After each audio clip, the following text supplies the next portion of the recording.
My name is Evelyn Carter, and I am 67 years old. For most of my adult life, I believed that the surest way to maintain peace in a family was to show up, pay what needed paying, and keep quiet about it.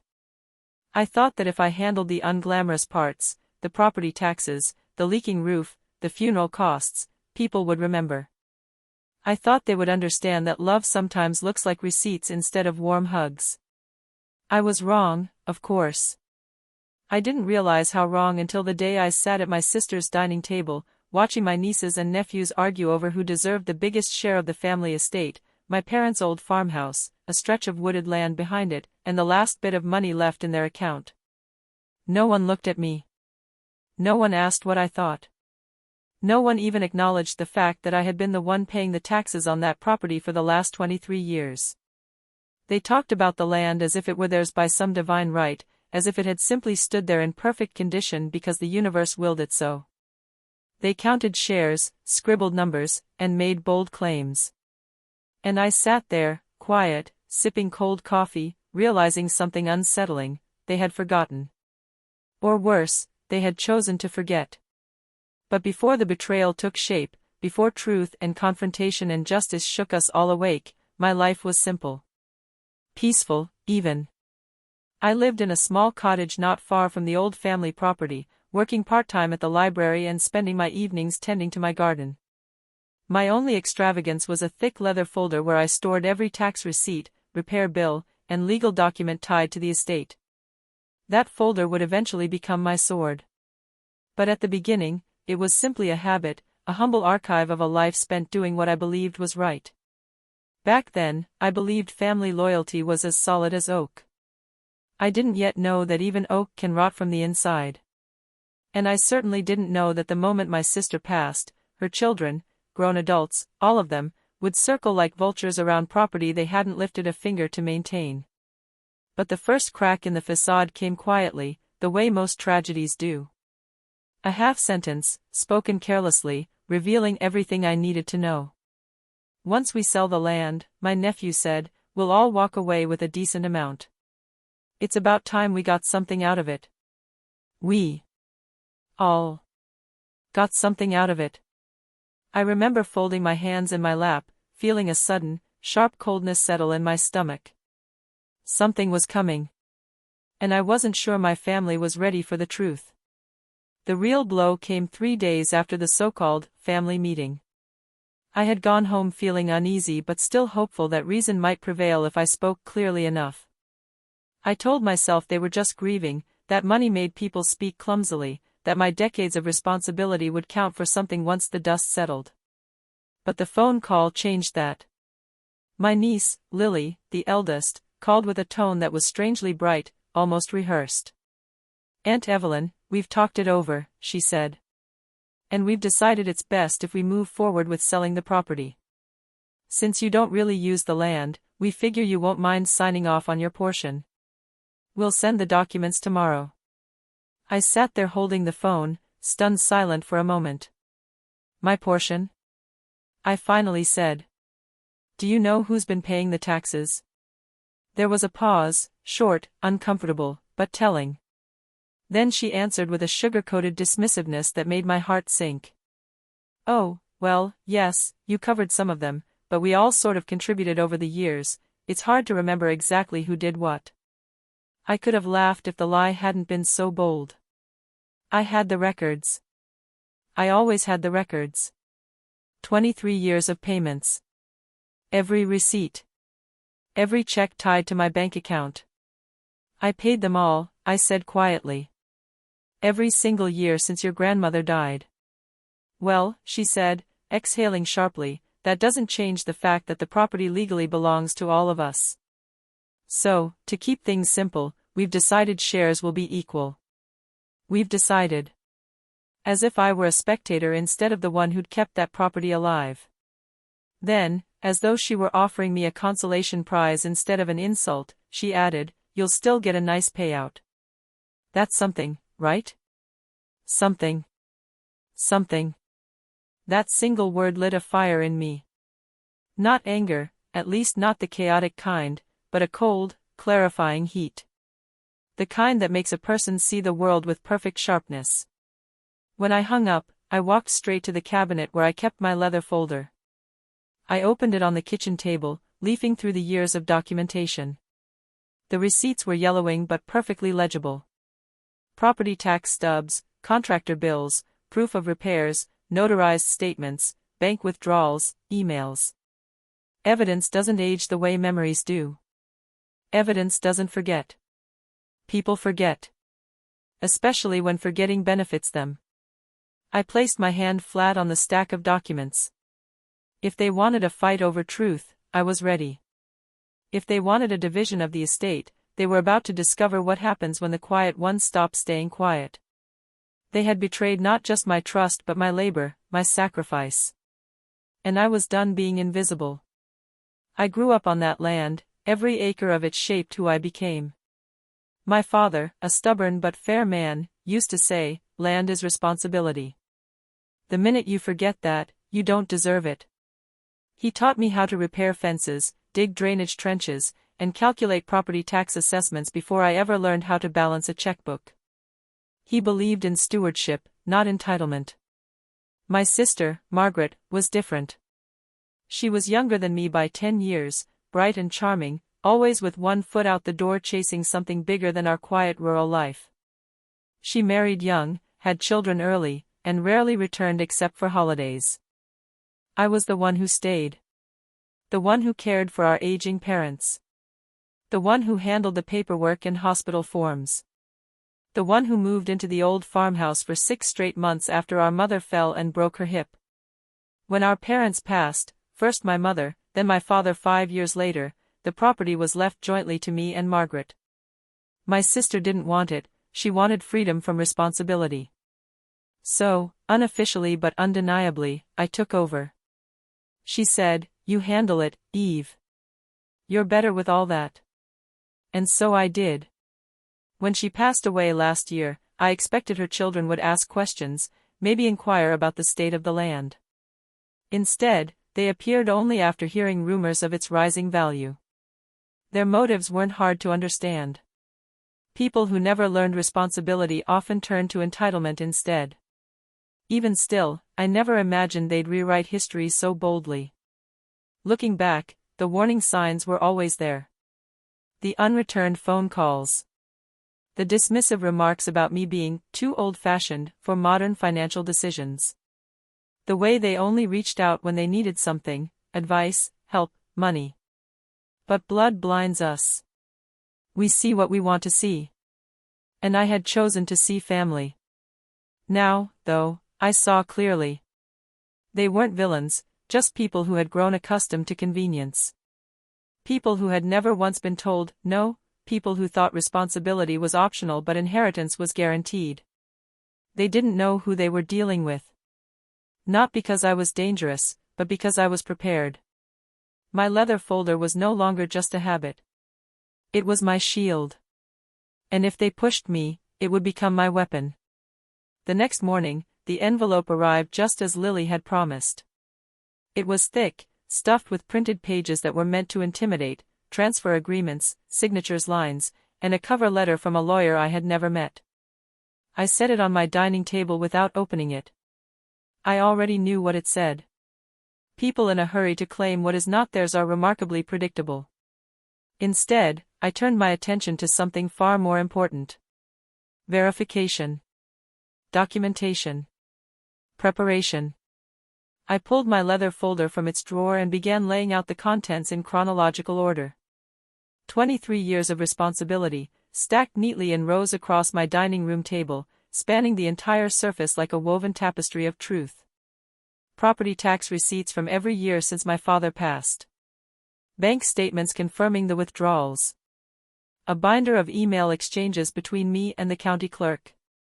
Invoices from plumbers, electricians, surveyors, and contractors. Photos of storm damage and repairs I funded myself.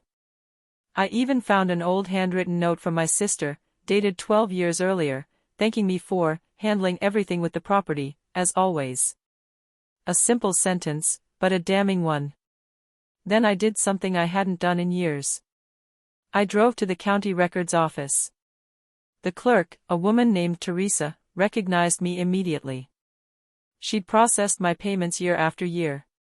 When I asked for official printouts of all tax payments tied to the property, she didn't hesitate. She printed the full history, every cleared payment linked directly to my name and account. When she handed me the stack, she gave me a knowing look. "You've been the only one paying these for decades, Evelyn," she said. "If someone's giving you trouble, this will clear the smoke." I thanked her and tucked the documents into my folder. Evidence wasn't just on my side, it was overwhelming. But I wasn't done.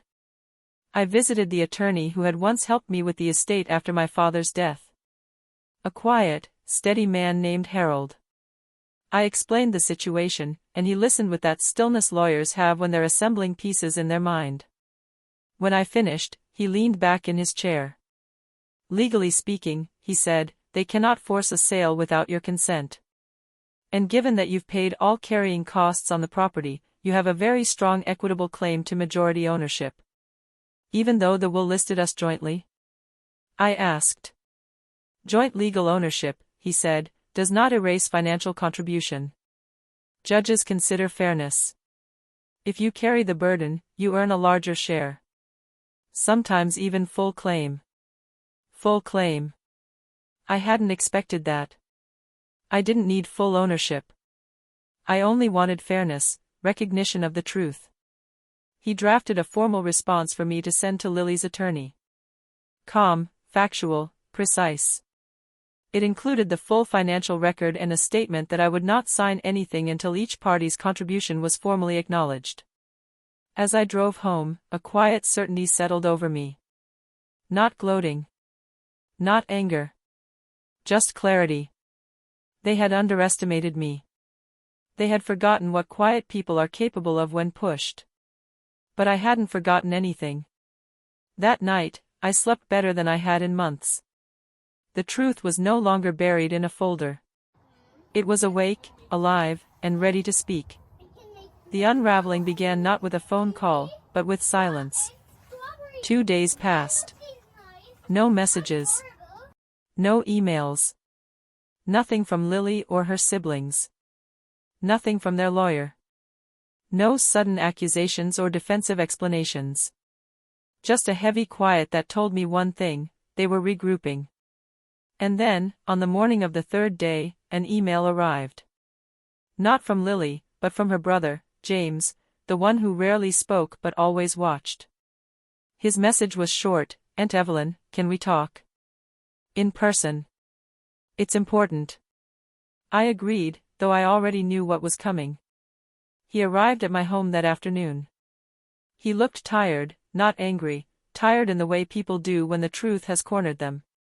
After a moment of awkward silence, he spoke. "We didn't know," he said. "Mom never told us you were paying everything." I let his words settle in the quiet kitchen. I didn't rush to comfort him. I didn't rush to accuse him either. Finally, I said, "You didn't ask." He winced. "You're right." He asked if he could see the documents, and I agreed. I spread them across the table just as I had before, and watched him slowly take them in, page after page of my labor, my consistency, my sacrifice. His eyes lingered on the note from his mother. 12 words that dismantled their entire narrative. When he spoke again, his voice was quieter. "We were wrong." There was no satisfaction in hearing it. No triumph. Just a deep, bittersweet ache, the kind that comes from realizing how much misunderstanding can grow in the space where communication should have been. Then he surprised me. He pulled a folder of his own from his backpack. It contained emails, ones Lily had sent to him and their brother, explaining her plan to push the sale quickly before Aunt Evelyn complicates things. That was the moment the full truth crystallized. Not ignorance. Not confusion. Manipulation, by one person who believed entitlement was more important than honesty. I thanked James for showing me. He left with a promise to speak to his siblings. Later that evening, the storm finally arrived. Lily called. No cheerful tone this time. Her voice was sharp, brittle. I hear you're trying to block the sale, she snapped. I'm protecting what I maintained, I replied. What I paid for. She scoffed. It's family property, Aunt Evelyn. You don't get to claim it just because you handled a few bills. A few bills. 23 years. A few bills.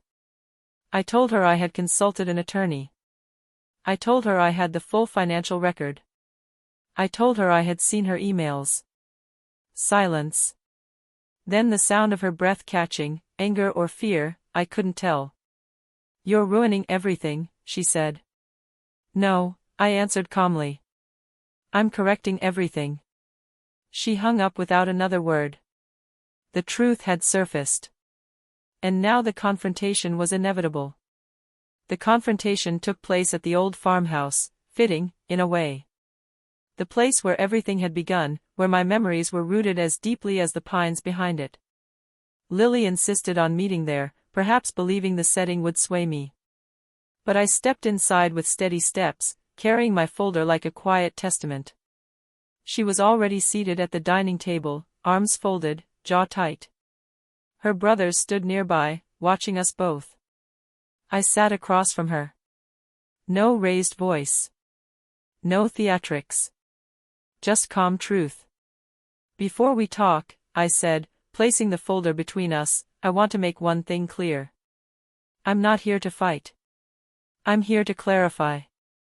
I opened the folder and pulled out the first stack of documents, tax receipts. I slid them across the table. These are the payments I made for the property, every year since your grandmother passed. Next, the contractor invoices. These are the repairs I funded, roofing, plumbing, storm damage, foundation stabilization. Without these repairs, this house wouldn't even be standing. Next, the county records. These prove I was the sole contributor for decades. And finally, the note from Margaret, her mother. This confirms she was aware of it. She acknowledged it. Lily's face drained of color. She didn't reach for the papers, but her brothers did, scanning them quickly, frowning deeper with each page. Then I placed the last piece on the table, copies of the emails James had shown me. The ones outlining her plan. Her eyes widened. You had no right to. I had every right, I said gently. I needed to understand what was happening. For a moment, she looked like a child again, caught in something she couldn't talk her way out of. But then her chin lifted defiantly. So what now? She asked. You want the whole property?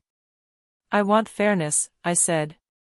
Legally and ethically, I am entitled to a larger share. But I'm not asking for the entire estate. I'm asking for acknowledgement of the truth. And I'm asking that the sale be paused until a formal assessment is made. Her brothers nodded almost immediately. She didn't. Lily, I continued, my voice softening, I loved your mother. I cared for this place because it mattered, to her, to me, to our family. This was never about money. But you turned it into a battlefield.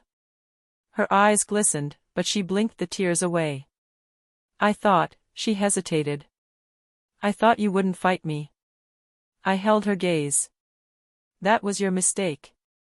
The room fell silent. And in that silence, something shifted, not fully repaired, but no longer broken beyond recognition. The confrontation was over.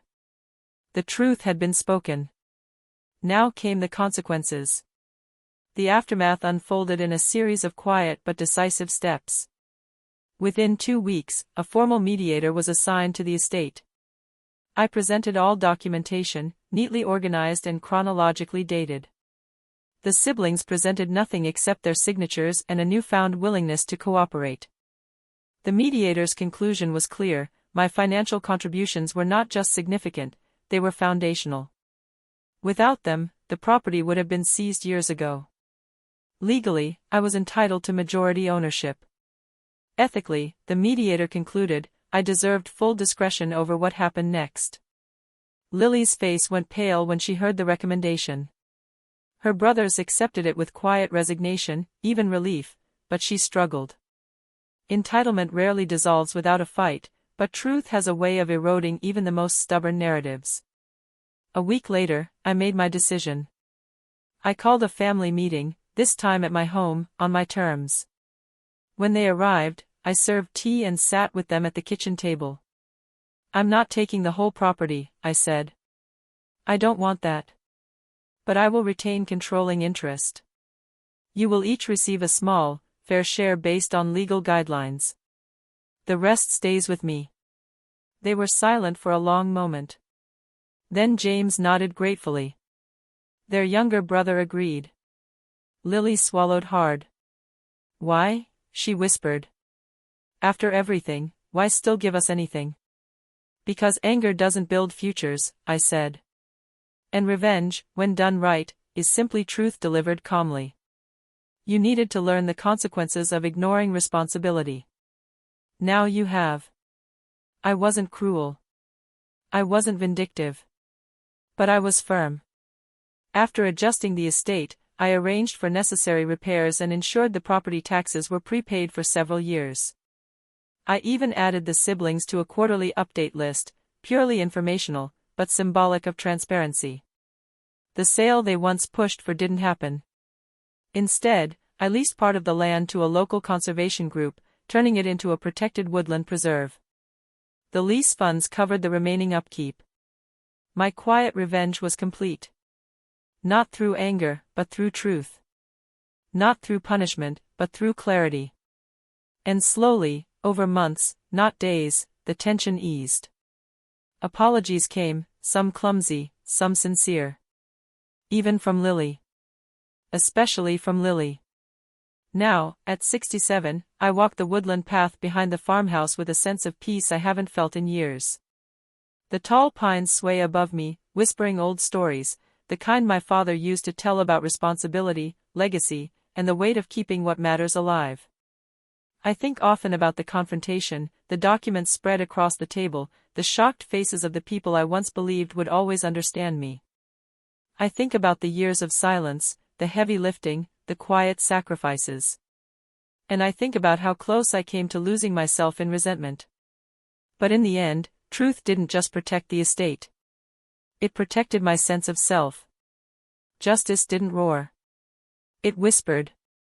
It arrived in neat paperwork, calm explanations, and the unmistakable solidity of facts. Revenge, when done ethically, isn't about hurting others. It's about restoring balance. It's about standing tall when others expect you to stay seated. It's about refusing to let people rewrite the story you lived with your own two hands. My relationship with Lily and her brothers is different now, cautious, but growing. They visit sometimes. They help with small tasks. They ask questions instead of assuming answers. They recognize the value of the land they once viewed only as a payday. I've become, oddly enough, a quiet teacher to them. Not of property management, but of accountability. The farmhouse is no longer a battleground. It's a place of memory, recovery, and truth. And when I lock the gate behind me at the end of my walk, I feel grounded, not by anger, but by clarity. A clarity earned over years of unseen work and rediscovered in a single moment of calm confrontation. If there is a lesson in my story, it is this. People forget what they did not build. But they cannot ignore what has been documented. And they cannot take from you what you are willing to stand up and protect. So, to anyone listening, guard your truth. Keep your records. Speak calmly, even when others shout. And never underestimate the power of a quiet woman with time, patience, and a folder full of facts. If you enjoyed this story or want more like it, feel free to share your thoughts or suggest a new title. Your ideas help shape the next journey.